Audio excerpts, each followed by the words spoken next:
Diba, diyan ka papark sa gitna niyan. Dito. Unang guhit sa pangalawang guhit, doon mo rin tapat yung balikat mo.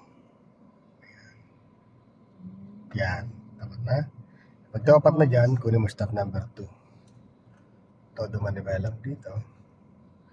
Yan, kikreate ka lang ng 45-degree angle or makita mo lang dyan yung tinapatan mo na yun dyan, ano? Sige. Yan. So, at least ganyan, pwede na po yan eh. Kasi nag-create ka na. Kapag step number 3, atras na tayo. Todo man-develop mo. Dito na yung adjustment naman yan, ano? So, dito ka mag-a-adjust habang na-atras tayo, ano? Pumasigip, pumaluwag. Okay. So, pero tatanda mo dyan yung guhit, ano? Kung nandiyan pa rin. So, dito makikita ko rin naman yan. Okay, yan. Diretso ka lang. Yan, ito mo yung guhit dyan kung pantay na. Tignan mo kung pantay na yung katawan ng sakyan dito sa guhit. Kanti pa. Okay, stop. Kaya pantay na. Gitna naman ni Bella. 1, 2, isa pa. Isa pa. Yan, then natras ka.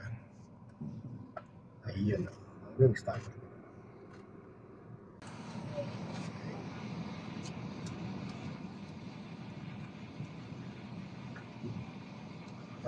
Lapitan mo lang. Kasi pamilyar yun. Pag pamilyar mo lang to, okay na eh. Yeah, pwede na yan. Yan, then todo ma-develop mo na siya.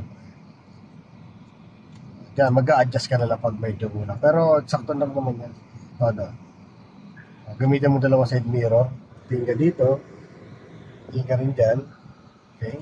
Tingnan mo muna. Sige po sa kabilang pa. Sige, malayo ka naman. Sige, pasok mo sa kabilang. Yan. Okay. Pag ganyan, nakamdaman pumasok mo yan, dire-diretso ka na. Hanggang pumatay yung katawan ng sakyan sa gawin.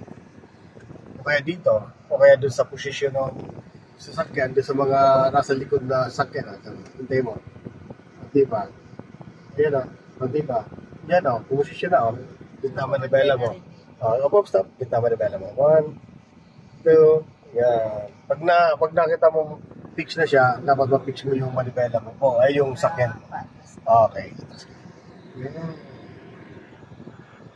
Diba? So easy lang yan. Basta tama yung position mo, tapos yung pagkabante, sa step number 2, sa step number 3, di ka na masyadong ma-adjust. Pag minsan, di ka na kailangan mag-adjust. Perfect na yun, no?